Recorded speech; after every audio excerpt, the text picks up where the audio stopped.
Handel's oratorio Messiah, but you might not know the German-born composer spent most of his career in London and enjoyed the peak of his popularity in the British capital. Next, we pay a visit to the former London residence of the musician, which has just been turned into a museum, attracting music fans from around the world. Tucked away in the commercial district of West London, there's a very special red brick 18th century building. George Frederick Handel lived here from 1723 till 1759 when he passed away. Handel was born in 1685, the same year as Bach and Scarlatti, two other famous musicians of the Baroque era. If Bach created a fantastic world of music in Germany and Scarlatti in Italy, Handel carved out a parallel one in England. Stepping up to the second floor, one sees the composer's studio. But the core of the museum lies here. So if you imagine sort of 40 to 50 singers with really big skirts on in this room, it's quite hard to imagine that all these rehearsals took place here, but they did. And today we're able to have lots of live music performed here. So it's a really special room, and all the portraits on the walls are of people that have performed in this room, so that's quite special too. There's a vintage piano in Handel's performance room, made of walnut and with 2 rows of keys. This piano was the main instrument of the composer's era. It still can be played, although historical records show it was never used by Handel himself. The brand Kirkman was his favorite.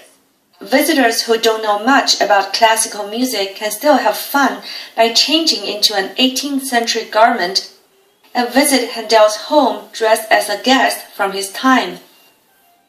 This is a coat and waistcoat that we had made based on a portrait of Charles Jennens, who was a wealthy man who wrote a lot of the words for Handel's operas and oratorios.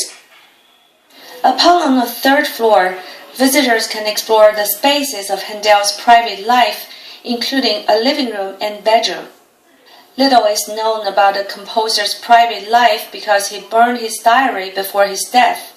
So these rooms may help analysts and fans feel closer to the maestro. Actually, this beautiful little museum has been home to another musical master, though perhaps of a different genre. Jimi Hendrix, the American rock guitarist, singer, and songwriter, lived in the neighboring building during the 1960s.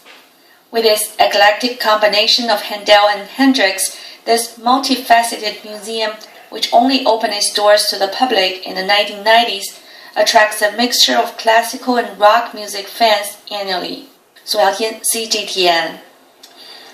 Greek cultural relics, institutions, and experts have recently been calling on the United Kingdom to return marble sculptures and other historic relics stolen from Greece at the turn of the 19th century. The motion is supported by some European Parliament members who see the return not only as a legal act, but also necessary for the protection of European cultural heritage. Greece was once ruled by the Ottoman Empire for over 300 years. In 1801, the Earl of Elgin became ambassador of the British Empire in Ottoman. He gained the opportunity to preserve some of the marble relics from the Acropolis in Athens and later sold some to the British government. The 2,500-year-old marble sculptures that once adorned the Parthenon have been the subject of dispute since the Earl illegally removed them from the country in 1803. Greece has been hoping that they would someday be returned to their native land. Renewed recognition for some of China's most treasured sites. This year, a few